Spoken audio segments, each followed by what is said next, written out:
예, 오늘부터 우리 이렇게 자리를 좀 다르게 했습니다. 본 예배당에서 공부하지 않고 여기 조그만 공간 여기를 우리가 뭐라고 부르죠? 이름 붙였나요? 여기를 저쪽 구분해서 하도 우리 교회에 대한 공간이 많아서 이름 붙여야 되는데 친교실? 친교실로 했죠. 친교실. 예.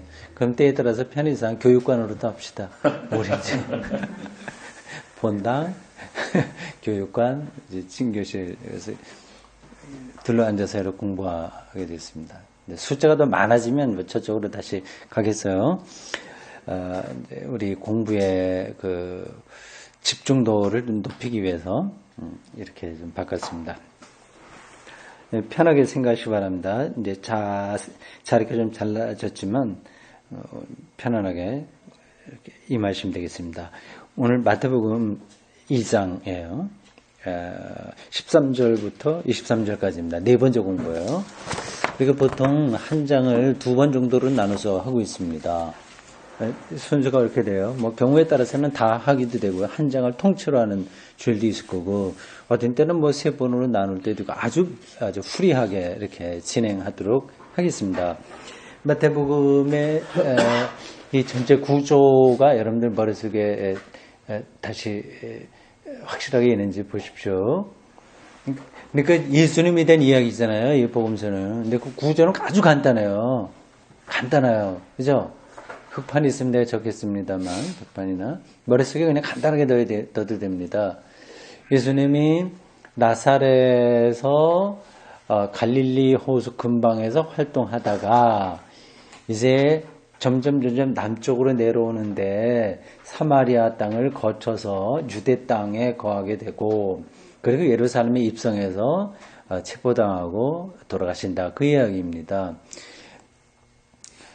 그러니까 갈릴리 호수 근방에서의 활동, 그리고 예루살렘을 가는 중간에서의 활동, 그 다음에 예루살렘 안에 들어가서의 활동입니다. 예수님의 활동은 세 가지 덩어리인 거예요. 크게 세 가지 덩어리. 정리가 되죠? 나사렛에서 출발을 하긴 하셨지만 나사렛에서는 별로 많이 활동을 하지 않으시고 중간에 들르셔서요. 크게는 이제 갈릴리 호수 근방의 여러 마을들에서의 활동 많습니다. 가버나움 이런 게 다 그 근처요. 그 다음에 예루살렘으로 가는 도중에서의 활동, 그 다음에 예루살렘 안에 들어가서의 활동 이겁니다. 전체적으로 이 세 가지인데 두 가지 사실이 앞부분하고 뒷부분에 덧붙여졌어요. 하나는 예수님의 유년 시절의 이야기, 유년 시절. 예수님 마리아와 요셉 사이에 태어난 이야기. 요거는 이제 네 복음서가 다 다루지 않고 어떤 복음서만 다룬다고 그랬죠? 마태복음하고 누가복음만 합니다. 그렇죠. 마가복음하고 요한복음에 나오지 않는 이야기예요. 그러니까 무슨 뜻이냐면 예수님 어릴 적 이야기는 초기 기독교에서 결정적으로 중요했다, 중요하지 않았다. 그래 중요한 게 아니라는 뜻으로 이해하시면 됩니다. 그렇다고 해서 이게 무시해도 된다는 게 아니라 꼭 들어가야 될 이야기는 아닌 거예요. 그렇기 때문에 요한복음하고 마가복음 그 이야기를 다루지 않습니다. 뒤에 붙여진 또 하나 중요한 이야기는 예수님의 부활 사건이에요. 근데 부활은 예수님의 공생애를 이야기할 때 좀 성격이 다른 거라서 좀 구분돼요. 그것도 굉장히 추후적인 이야기가 거기 들어가게 된 겁니다. 그렇게 보면 되겠네요. 커다랗게 세 덩어리가 중심에서요. 갈릴리 호수 근방의 이야기, 예루살렘을 가던 도상에서의 이야기, 예루살렘 안에서 성전 청결이라든지 이런 게 다 예루살렘 안에서 있었던 이야기거든요. 이 세 가지 덩어리가 있고 앞부분에 예수님 어릴 적 이야기하고 부활의 이야기가 이제 붙여졌다. 근데 예수님 어릴 적 이야기하고 부활 이야기는 똑같은 비중으로 다뤄지지가 않습니다. 이 부활 이야기는 네 복음서가 똑같이 해야 하네요. 다 하는 거예요. 이건 빠지면 안 되는 이야기예요, 부활은. 예수님의 십자가 부활은 빠지면 안 되는 얘기고, 어릴 적 이야기는 그거하고는 좀 다른 성격의 이야기다. 이렇게 생각하시면 되겠습니다. 마태복음에는 예수님 어릴 적 이야기가 1장과 2장에 나와요. 오늘 이제 어릴 적 이야기의 마지막 대목입니다. 13절부터 23절까지 자, 우리 함께 읽어보겠어요. 교독하겠습니다. 마지막 절 같이 읽으면 되겠습니다.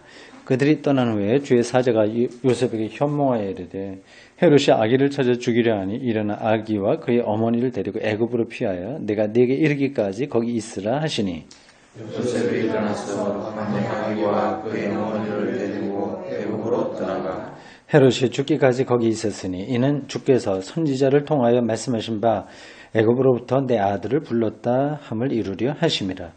이에 헤롯이 박사들에게 소문을 알고 심히 노하여 사람을 보내어 베들레헴과 그 모든 지경 안에 있는 사내 아이를 박사들에게 자세히 알아본 그때를 기준하여 2살부터 그 아래로 다 죽이니 예, 선지자 예레미야를 통하여 말씀하신 바 라마에서 들어가며 흑역에 통곡하는 소리가 들리니 라헬이 그 자식을 위하여 대고하는 것이라.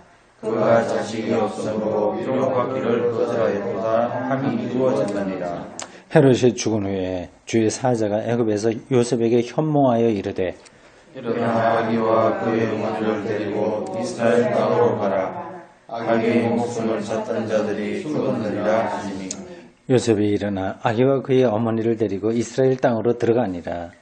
그러나 아켈라오가 그의 아버지 헤롯을 위하여 유대의 임금됨을 듣고 거기로 가기를 무서워하더니 꿈에 지시하심을 받아 갈릴리 지방으로 떠나가 나사렛이란 동네에 가서 사니 이는 선지자로 하신 말씀에 나사렛 사람이라 칭하리라 하심을 이루려 함이라.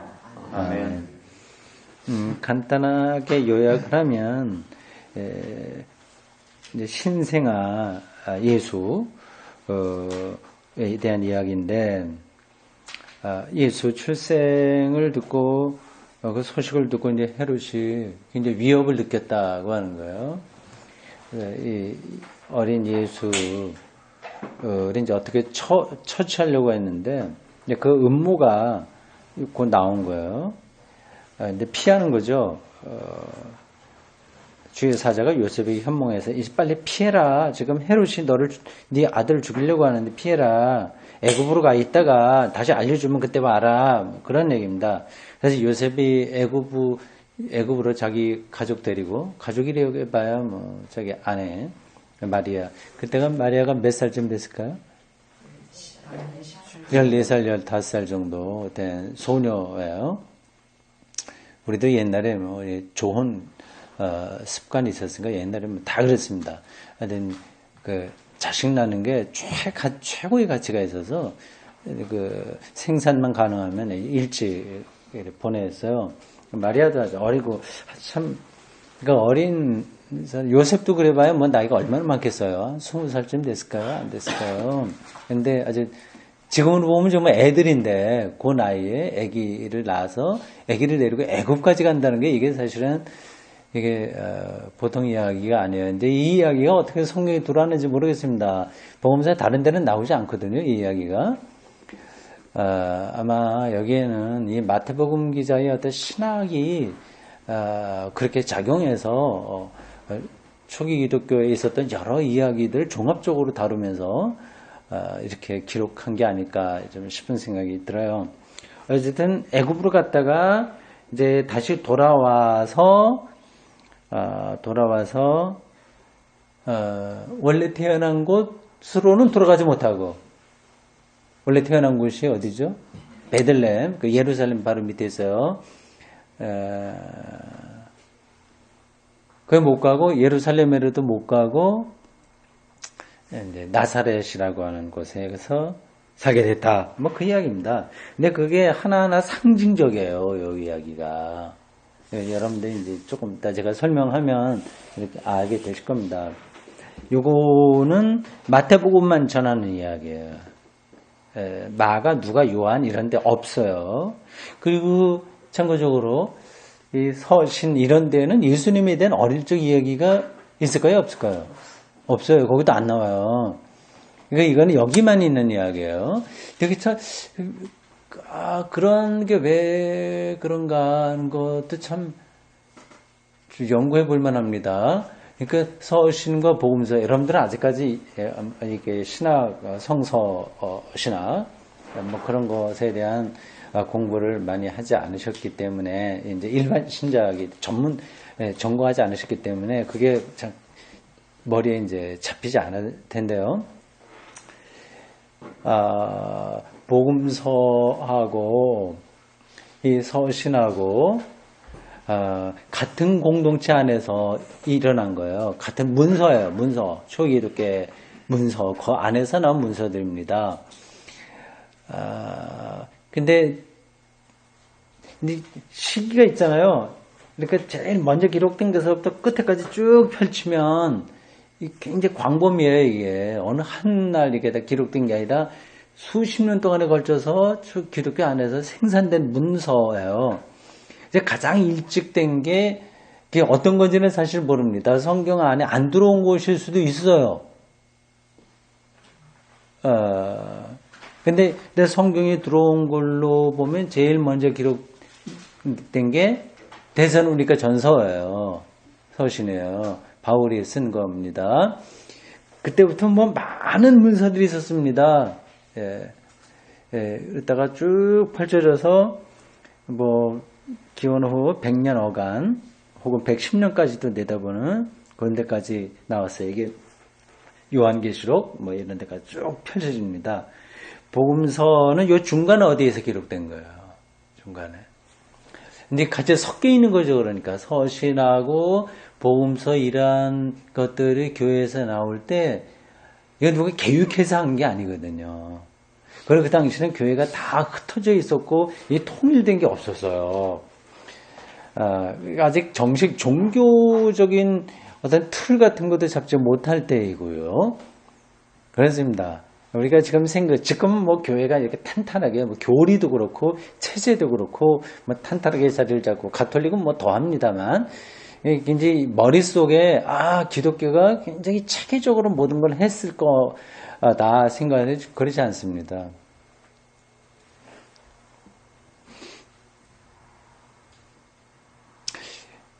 그러니까 복음서와 서신들, 근데 거기서, 이야기를 예수님 자체에 대한 이야기들을 복음서만 하지 서신서는 많이 하지 않습니다. 그래서 서신서는 신앙, 예수님을 믿는 신앙의 본질이 뭐냐 그런 거하고 또 하나는 어떤 걸 다루고 있을까요? 서신들이 주로 관심 갖고 있는 게 혹시 뭐 감이 잡히는 게 있나요? 기독교 신앙은 이런 거다. 뭐 그런 거 본질을 말하는 게 한 중요한 거고 또 하나는 뭘까요? 이단 논쟁. 예? 이단 논쟁. 이단 논제에 그럼 뭐 그렇게도 얘기할 수 있겠네요. 그거는 같이 걸쳐져 있는 건데 교회 문제들이에요. 실제적으로 벌어지는 문제들 이거 이렇게 해라 저렇게 해라 싸우지 마라 뭐 이렇게 그런 얘기들 실제적으로 그리고 성교비 도와준 거 고맙다. 뭐 이런 인사들. 교회 안에서 서로 이런저런 다툼이 있는데 그러지 하지 마라. 그 실무적인 일을 다루는 거예요. 하나는 신앙의 본질 다루고 또 하나는 교회 실천적인 문제들을 이제 말하기 위해서 서신서가 기록됐습니다. 그러니까 이단 논쟁은 이게 이제 같이 걸쳐 있는 거죠. 신앙의 본질과 그리고 그 교회 문제에 같이 있습니다. 근데 재미있을 것 같아요. 그러니까 예수님의 이 어릴 적 이야기를 서신서 기자들은 왜 한 번도 다루지 않을까? 아주 지나가는 듯이 한 부분에 있긴 있어요. 근데 별로 이렇게 얘기하지 않습니다.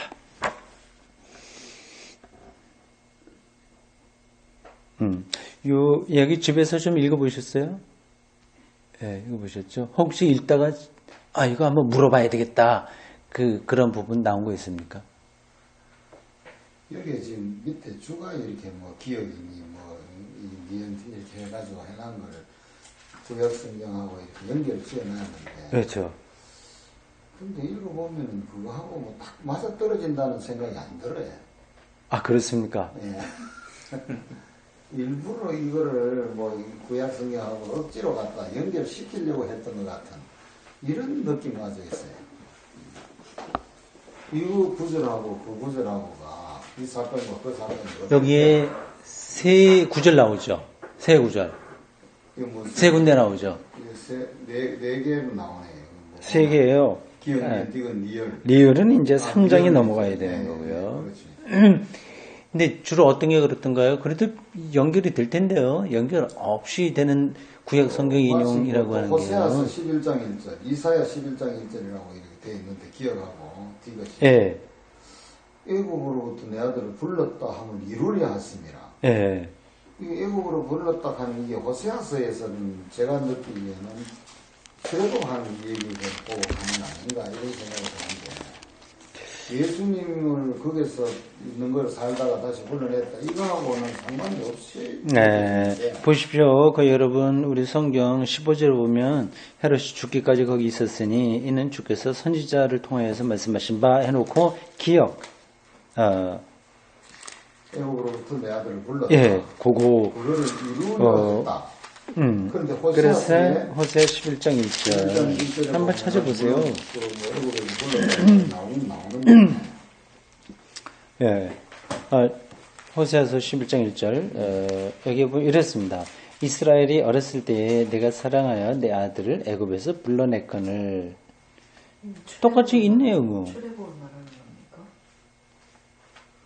이거는 언뜻 제가 그렇죠. 출애굽한 사건을 두고 한 얘기 같이 보이거든요. 호세아서 1장 예. 1절은.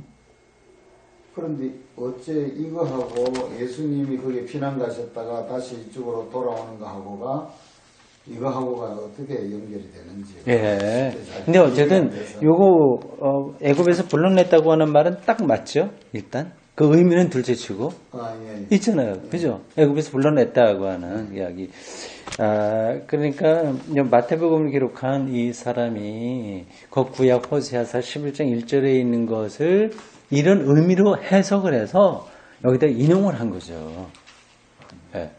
근데 과연 그게 꼭 예수 그리스도를 어릴 때 이제 나오게 한 거냐? 그거는 이제 두 번째로 쳐야 됩니다.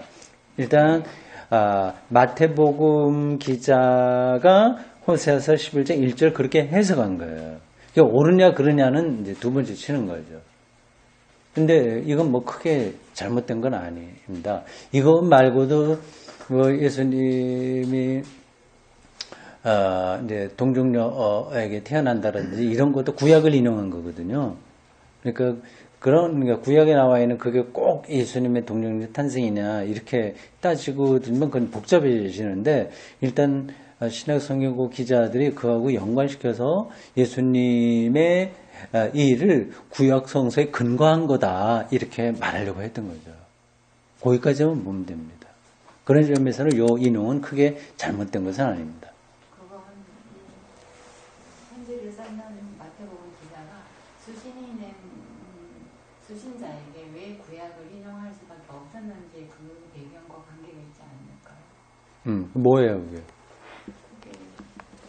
수신인이 그 구약을 이제 신뢰하는 수신인에게 구약의 예언을 이루고자 이루신 분이 예수 그리스도라는 것을 얘기하고 싶어하는 그런 의도가 있어서 구약을 인용하는 네. 이런 생각. 예, 그렇게 생각을 해야죠. 이거는 뭐 마태복음은 유대 기독교인들을 대상으로 기록한 것이라서 특별히 구약 성서 인용이 좀 많습니다. 그리고 어떤 종교적 권위 이런 것들 많고요. 그래서 동방 박사가 등장하고 그렇습니다. 그거 그렇고 그 다음에 18절 보시면 예레미야가 인용되고 있어요. 요것도 그대로 인용된 건 맞죠? 예레미야 라마에서 곡하는 소리 레아와 라헬 이야기 연관되는 겁니다. 예레미야 31장 15절 좀 볼까요?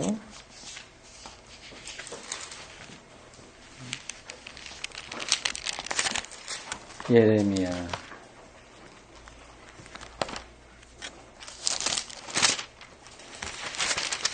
31장 15절. 저 읽을 필요도 없이 그대로 인용한 거네요, 이거는요. 라마에서 슬퍼하며 통곡하는 소리가 들리니 라헬이 그의 자식 때문에 애워하는 것이라. 그렇게 나와 있습니다. 그러니까 예수님의 이 사건에서 헤롯이 2살 아래 아이들 다 죽여라 얘기했잖아요. 그러니까 슬픔, 애곡, 통곡 이런 것들이 나왔는데 그게 바로 이 예레미야의 그런 거하고 연관된다 그 얘기죠. 그러니까 요거는 뭐 크게 이렇게 뭐 잘못되고 그런 건 없는 것 같습니다. 옳다고 봐야죠. 예. 두 번째 인용 요까지는 문제가 없죠. 어떻게 정훈이 집사님 동의 안 하시는 것 같아요? 이해가 안 돼요? 아니면 동의가 안 되시는 거예요? 이제 저는 지금 이 마태복음에서 얘기하는 사건과 예. 구약에서 지금 인용된 그 구절과 바로 이것이 그것하고 바로 직접적으로 연결이 되지 않는다라고 하는 이 생각에서 뭐 비슷한 사건인 거 뭐 슬퍼하는 거야 그거 말고도 또 있을 수도 있는 건데 그래 만약에 한다면 굳이 여기 일어난 이러한 이야기가 구약성경에 그거하고 이렇게 연결 짓는다는 게 딱 이해가 안 돼. 예, 알았습니다. 이해가 되지 않는 게 저는 이해가 돼요. 무슨 뜻인지 알겠어요. 그러나 이제 요게, 그러한 과학적인 엄밀성, 이런 것들을 성서 기자가 관심 있는 게 아니거든요. 자기의 신앙을 표현하기 위해서 구약에 있는 가능한 것들을 인용해서 말하고 있을 뿐이다. 그렇게 생각하시면 됩니다. 근데 세 번째 인용한 거는 정말 달라 보여요. 그렇죠? 그 세 번째까지 확인해 보셨어요? 보십시오. 디귿이라고 된 거 23절인데 나사렛 사람이라 칭하리라. 네. 우리 지금 마태복음 2장 공부하고 있습니다. 예, 그 23절 보세요. 이사야. 예, 나사렛이라는 동네에 가서 사시니 이렇게 나오는 그 구절입니다. 그게 각주에 보면 디귿 찾아보십시오. 이사야 11장 1절입니다. 찾아보세요.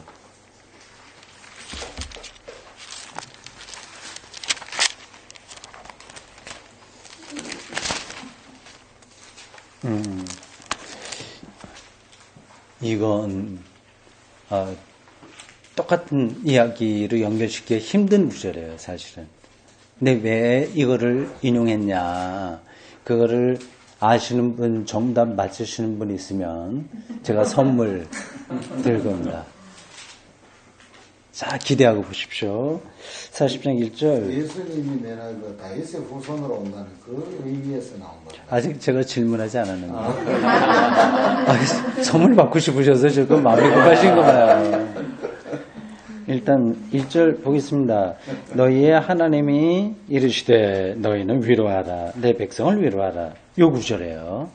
이 구절이 어떻게 예수가 나사렛 사람이라 칭하리라 하심을 이루려 한다고 하는 거하고 연관될까요? 이제 그거 아닙니다. 이사야 11장 1절. 그렇구나. 잠깐만 내가 그거를 좀 찾았네. 이사야 10절 미안합니다. 자, 다시 찾아보겠습니다. 11장. 11장 네, 이새 줄기에서 한 싹이 나며 그 뿌리에서 한 가지가 나서 결실할 것이요. 이렇게 되어 있네요. 그럼 그 두 구절이 연결이 되나요? 잘 안 되죠? 네, 앞에 인용한 두 가지 구절은 딱 그 단어들이 나오기 때문에 애굽에서 불러냈다는 거하고 그리고 라마에서 슬퍼하고 라헬이 이제 자식이 없으니까 통곡한다고 연관되는데 예수님이 나사렛 사람이라고 하는 이름이 붙었다고 하는 거를 이사야 11장 1절 요거하고 연관시키는 거는 왜 그런가 약간 궁금합니다. 이제 대답하시면 되겠어요. 왜 그런지. 아까 말씀하시려고 했던 거. 그럼 혹시 다윗이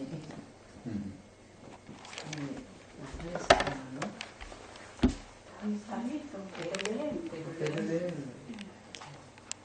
다윗의 동네로 그렇지, 베들레헴이었죠.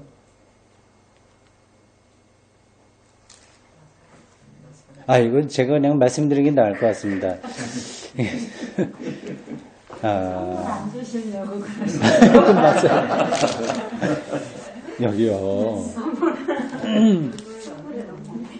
아, 그래요? 그럼 좀 더 기다리겠습니다. 수산이 대답하는 거 아니에요? 분명히 있으실 것 같은데. 아, 뭔가 느낌이 오기는 오는데 탁 뭐다 이렇게 잡기는 좀 힘들죠. 여기 가지라고 하는 단어가 한 가지가 난다고 할 때, 가지가 나서 결실한다고 하는 이 이사야 11장 1절에 나오는 이 단어가 히브리어로 네체르라고 한다고 그래요. 저도 그걸 좀 찾아봐서 확인했습니다. 나도 처음에 보고서는 이게 어떻게 연결되지 그런 생각을 했는데, 그 네체르, 이게 나사렛하고 발음이 비슷하잖아요. 네체르. 이 가지라고 하는 게 네체르인데, 이게 네체르라고 하는 히브리어가 나사렛을 암시한다 그래요. 히브리어로 볼 때. 네, 그렇죠. 어쨌든 그 학자들이 연구해 놓은 거, 그걸 제가 지금, 나도 몰랐던 건데, 그냥 여러분들에게 잘난 척 하느라고 한번 얘기한 겁니다. 그리고,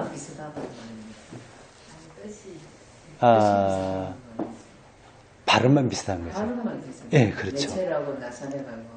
그렇죠. 가지라고 하는 단어가 이제 히브리어로 네체르인데, 그게 나사렛이라고 하는 발음을 암시한다고 해서 이렇게 한 거예요. 그러니까 아까 정훈이 집사님이 구역하고 이렇게 맞춰보는 게 너무 거리가 멀다고 한 거에 근거하면 이거는 사실 거리가 더 먼 거죠.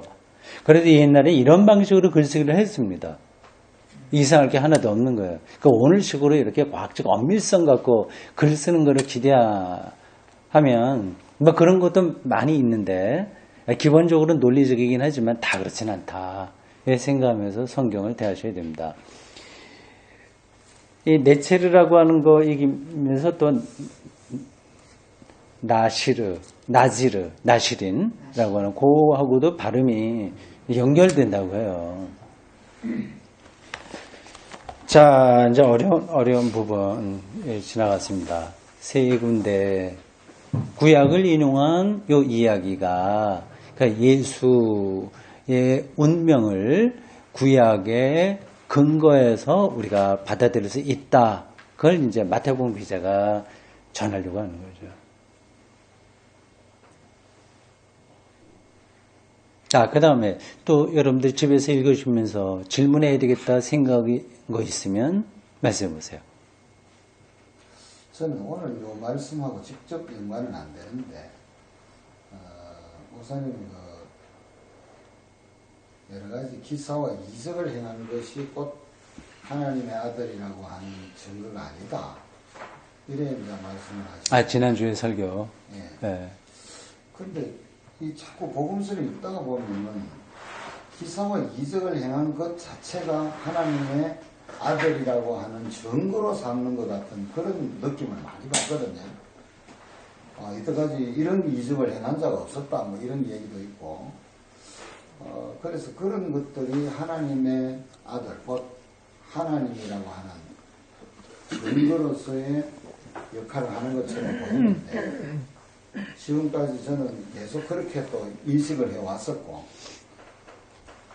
근데 이제 그게 아니다 하니까, 그게 조금 자꾸. 예. 그거는 이제 이따가, 예, 알겠습니다. 네. 그거는 이제 나중에 다 끝나고 질문 시간에 하는 게 맞겠네요. 오늘 우리 공부를 아직은 이제 시작하는 중이니까, 우리 텍스트 자체에 좀 더 집중하면 되겠습니다. 뭐, 다른 거, 본문에 관련된 질문 따로 없으시죠?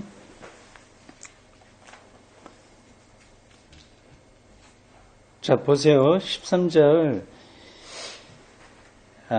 애굽으로 피난한다고 하는 이야기가 나옵니다. 14절도 마찬가지. 실제로 이제 그렇게 애굽으로 피난 갔어요.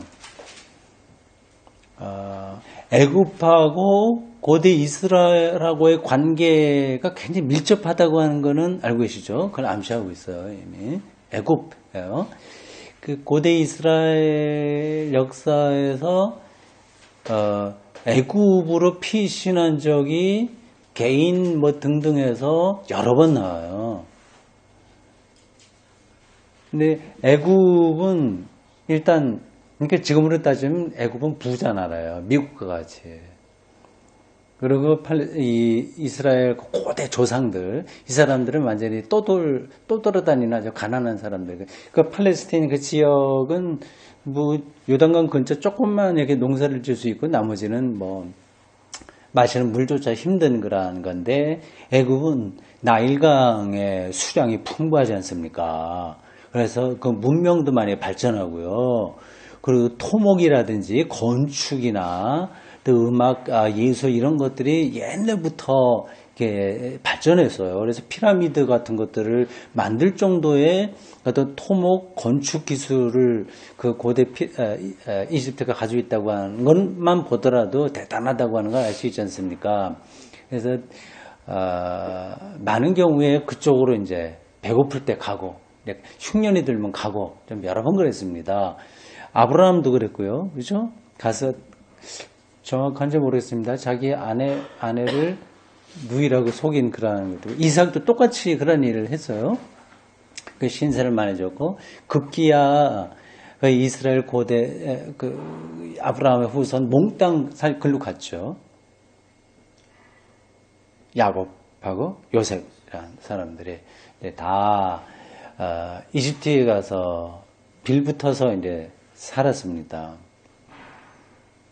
이제 우리가 본 여기 애굽으로 간다고 하는 이야기가 이제 그러한 구약에 있는 전통 이렇게 있었던 여러 가지 이야기들이 다 여기에 연결되는 것으로 볼 수 있는 거죠. 이 현몽했다고 얘기하는데 이 마태복음에는 현몽이라고 하는 게 몇 번 나오네요. 그렇죠? 여러분들 이런 것들을 어떻게 생각하세요? 이 현몽에서 천사가 얘기했다. 지난번에 우리 요셉에게 나타나서 했던 것도 그것도 이제 현몽, 꿈에 나타났다 얘기하는데 그때 한번 설명을 좀 했기 때문에 여기서 뭐 길게 하지 않겠습니다. 어떤 느낌이 들어요?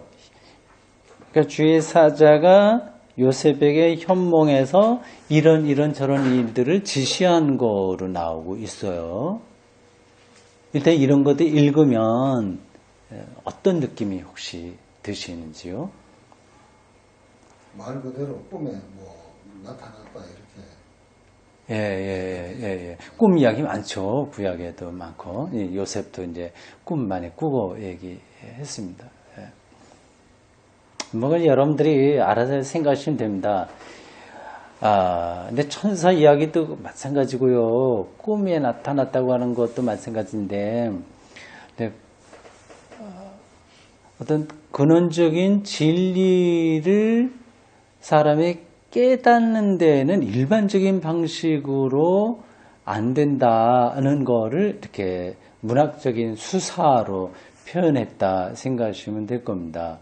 그래서 뭐 꿈에 진짜 나타났다 아니다 그걸 제가 실제도 아니다 그걸 말씀드리는 것이 아니라 이 성서기자들의 핵심은 근원적인 진리에 대한 인식 이게 보통으로 되는 게 아니다. 그걸 말하려고 하는 겁니다. 이거는 뭐 아주 뭐 이상한 이야기가 아닌 거예요. 조금 더 이 세계의 그런 것들을 진지하게 이해하는 사람들은 이 어떤 것을 깨닫는다고 하는 것이 이게 그 어떤 분이 그걸 깨닫게 해줘야만 가능하지 그렇지 않으면 불가능하다고 하는 그걸 이제 알고 있는 거죠.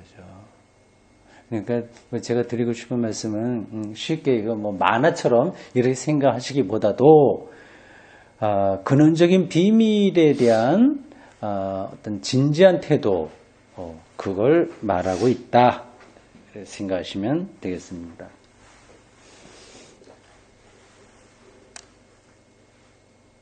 근데 우리 같은 신앙 준비가 안 돼 있는 사람은 꿈으로 하나님 변모하셨다고 제일 이해가 쉬워요. 예, 뭐, 그러실 수 있겠다. 예. 뭐 그렇게 생각하시면서 신앙생활해도 됩니다. 그래 괜찮아요. 나왔어요. 예. 맞아보고 그냥 읽었습니다. 예. 이게 저는 이제 그렇게 못하니까 그러니까 지금 막 혼란스러워요. 아니요 뭐라 그의 너머를 가는 거죠. 거기에서 그 너머를 가는 데가 지금 해체하는 중이라 이때까지 배워왔던 것들을 그리고 하나님은 한국에 넘어가려고 하면 숨이 좀 찹니다. 아, 이거 참 표현이 리얼하네, 정말. 숨이 차다. 그리고 또 하나 배운 게 뭐냐면 배움이라는 것은 내가 갖고 있는 걸 강화시키는 게 아니고 이미 가지고 있었던 것을 해체시키는 게 배우는 거다라는 걸 여기서 지금 실천하고 있는 중입니다. 아, 그것도 좀 멋진 표현이에요, 그래. 뭐, 불교에서 하는 이야기, 불교가 어디에서 얘기하는, 강을 건넌 다음에는 배를 버린다, 뭐, 이런 얘기. 그 해체가 바로 그런 뜻이에요. 가지고 있는 걸 버리는 거야. 근데 그걸 갖다가 완전히 무시하는 게 아니라 사실은 근거가 있으면서 거기에 머물러 있지 않는 거죠. 예.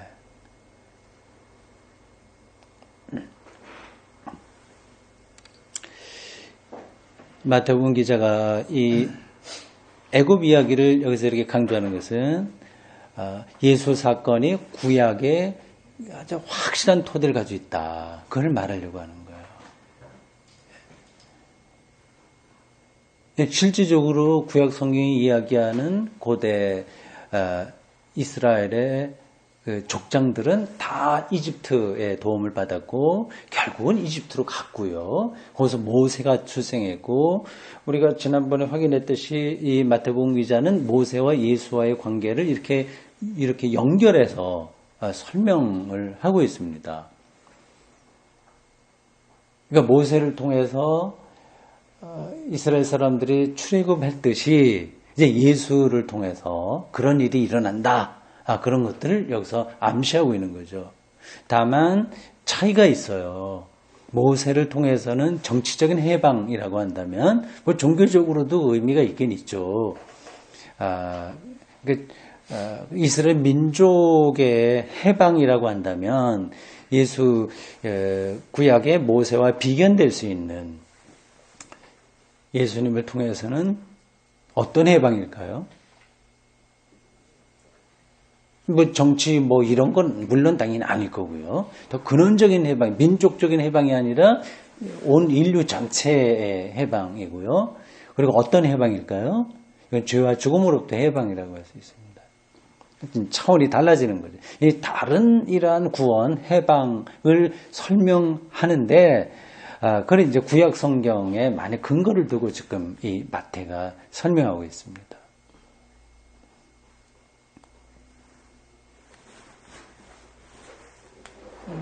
시계가 전에 저 뒤에 있어갖고 확인 못하겠네요.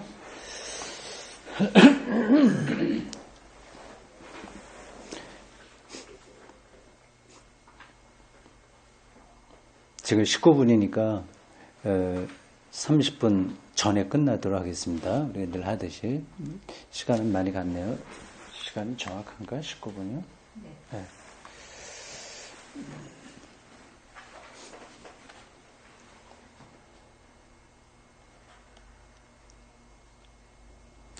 천사가 다시 이제 애굽에 가 있던 요셉 가족들에게 현몽해서 이제 돌아와라 그런 얘기가 전달됐어요. 근데 돌아오려고 하는데 이제 헤롯이 죽었죠. 헤롯 여기서 나오는 헤롯은 헤롯 대왕이에요. 헤롯 대왕에는 아들이 3명이 있었어요. 그 중에 하나가 아켈라오인데 이 사람이 그 지역을 왕위를 물려받은 겁니다. 3군데를 나눠서 자기 아들들에게 각각 지역을 물려줬어요. 근데 헤롯이 죽은 다음에 이 요셉이 돌아왔다고 하는데 그럼 역사적 시간으로 어떻게 되는지 제가 확인하지 못하고 왔습니다. 헤롯 대왕이 몇 년대에 돌아가셨나? 언제 죽었나? 근데 죽은 다음에 돌아왔다고 한다면 요셉하고 예수님 어린 아주 신생아였을 때 갔으니까 이게 그쪽에서 얼마나 머물러 있었는지 그걸 잘 모르겠습니다. 사실은 뭐 이러한 연대 계산은 여기서 아무 의미가 없어요. 그 모세와 구약 이스라엘 사람들의 애굽 사건 그거하고 이제 예수님이 아주 그러한 근거가 있다고 하는 걸 설명하기 위해서 하는 거였습니다. 다만 이제 잠깐 이 성경 읽다가 제가 궁금하게 생각이 됐지만 확인하지 못한 그 연대수요. 헤롯 대왕이 죽은 다음이라고 하는 그 횟수가 언젠가 잠깐 궁금한 생각이 들었습니다.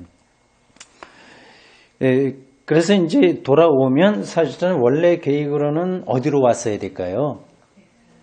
베들레헴으로 와야죠. 근데 이제 아켈라오가 아주 싸나운 그 왕이 그대로 있어서 결국은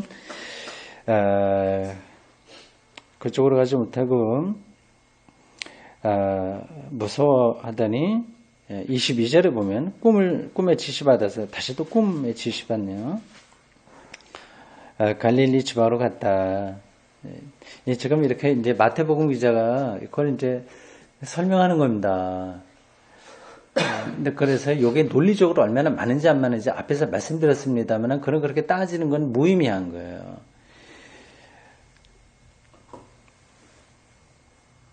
나사렛이라고 하는 곳으로 갔다고 나오죠. 13절에. 어린 예수님이 처음에 베들레헴에 태어나서 이제 애굽으로 갔다가 다시 베들레헴으로 오고 싶었지만 오지 못하고 다시 좀 오지라고 할 수 있는 나사렛. 나사렛이라고 하는 동네가 이게 잘 구약 성경에도 잘 나오질 않은 데입니다. 그리고 다른 유대인 문헌에도 나오지 않을 정도로 제일 시시한 곳이라고 해요. 그리고 예수님 공생애 중에서도 나사렛에서 무슨 선한 것이 날 수 있냐 그런 이야기도 있지 않습니까? 그런 정도로 무시당하는 거예요. 거기서 이제 예수가 고향이다 그런 거예요. 예수님이 실제로 태어난 곳은 어딜까요? 이 베들레헴일까 나사렛일까 어딜까요? 그래서 성경은 베들레헴이라고 얘기하는데 마태복음 기자는 베들레헴이 살던 거기서 요셉하고 마리아도 거기서 살던 것처럼 이야기를 하지만 누가복음은 나사렛에 있다가 이제 다시 호족하러 이제 왔다고 그렇게 얘기를 해요. 좀 복잡해요 서로. 마태복음하고 누가복음이 그 어릴 적 예수에 대한 이야기에 좀 전하고 있는데 비슷한 점도 있고 차이도 있고 아주 디테일한 데 들어가게 되면 조금 차이들이 제법 많이 있습니다. 그런 것들은 중요하지 않은 거예요. 여러분 자꾸만 그것에 대해서 너무 과민하게 생각하지 않으셔야 됩니다. 그러니까 누가복음 기자의 신학적인 마인드로 볼 때 그렇게 설명을 한 거고 나사렛에서 호족 등본하기 위해서 인구조사 때문에 베들레헴으로 왔다가 다시 갔다 이렇게 돼 있고 이 마태복음은 원래 베들레헴에 있었다가 애굽으로 갔다가 다시 베들레헴으로 못 오고 나사렛으로 갔다 얘기합니다. 그러니까 여기서 공통되는 것은 예수님이 나사렛이라고 하는 거예요. 나사렛 출신인 거예요. 근데 이건 아주 별 볼 일 없는 동네라고 하는 겁니다.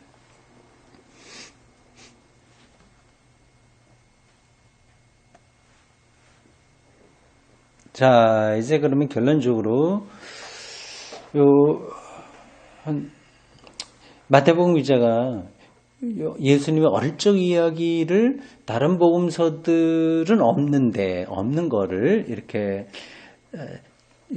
말하면서 설명하면서 정말 전하고 싶었던 건 뭔가 그걸 이제 몇 가지로 정리하면 되겠습니다. 그럼 이것으로 마태복음 1장 2장 공부는 끝나는 거예요. 어릴 적 요것 특별한 예수님의 어릴 적 이야기가 끝나게 됩니다. 이미 여러분들이 다 했던 이야기를 제가 좀 정리하는 거예요. 한 세 가지로 볼 수 있습니다.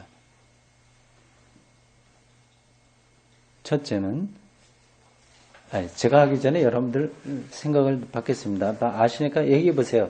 한 세 가지로 할 수 있는데 생각나는 대로 한번 해보시죠. 이거 마태복음 기자가 여기서 뭘 얘기하려고 하는 것일까? 라고 하는 겁니다. 생각나는 대로 한번 해보세요. 진짜 사람이다. 아기를 통해서 태어나고 우리가 똑같이. 네, 하늘에서 뚝 떨어진 게 아니라 여자 몸을 통해서 왔다. 그 얘기. 네. 그렇게 생각할 수도 있고요. 또 조금 아까 제가 여러 번 반복해서 이 말을 했는데, 낮은 곳으로 잡고 예, 나사렛이라고 하는 거, 그리고 고난받고, 피신당하고, 죽을 위기도 당하고 하면서, 했다. 예수님을 발붙일 곳이 없는 자였다. 나그네, 모든 사람들에게 낯선 자로 이해된 그 분이다. 또, 예? 구약 성경과 그렇죠. 그거 굉장히 중요한 거예요. 구약의 예언자들에 의해서 약속된 자다. 예. 역사적인 맥락에서 쭉 내려온 바로 그분이지, 그냥 뚝 떨어진 역사를 초월해서 딱 이렇게 분이 아니다. 그 얘기를 하고 있는 겁니다. 굉장히 복음서 기자들의 이 시각이 스케일이 크죠? 예. 믿습니다. 이걸로 끝나는 게 아니라 예수의 사건이 구약 전반의 역사의 집약이다. 이거를 말하려고 하는 거죠. 세 가지로 하겠습니다. 예수님은 예언자에 의해서 약속된 자다. 이게 첫 번째. 두 번째는 그 예수님은 이 세상에서 그 누구에게나 다 낯선 자로 오신 분이다. 받아들이지 않았다고 하는 거죠. 고난받고 이렇게 또 돌아다닐 수밖에 없고 어릴 때부터 운명이 죽음의 위기에 처해 있었고 그런 분이다. 세 번째는 동방박사 이야기를 통해서 이분 예수야말로 참된 왕이다. 그런 헤롯의 이 적대감이라고 하는 점에서 볼 때 세속 왕으로부터 이렇게 큰 적대감의 대상이 됐던 그 분이야말로 참된 왕이다. 왕 중의 왕이다. 요걸 마태복음 기자가 말하려고 했던 거다. 이렇게 볼 수 있습니다.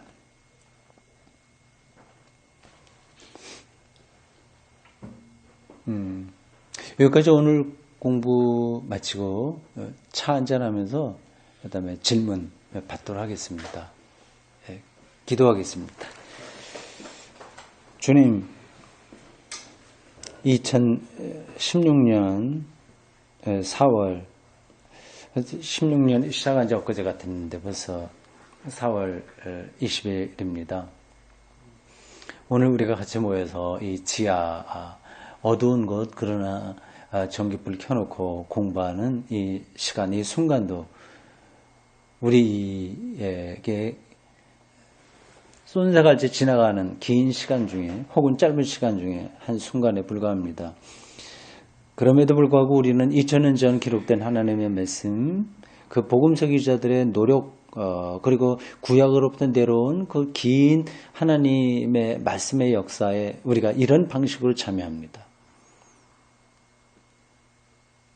이런 말씀들을 같이 읽고 대화하고 나누는 과정을 통해서 하나님의 말씀의 세계 속으로 저희들이 천천히 혹은 속도를 내서 더 깊이 들어가도록 인도해 주십시오. 우리 각자의 처한 형편들 주님께서 다 아시오니 적절한 은혜로 저희들을 인도해 주실 줄로 믿습니다. 예수님의 이름으로 기도합니다. 아멘. 고맙습니다.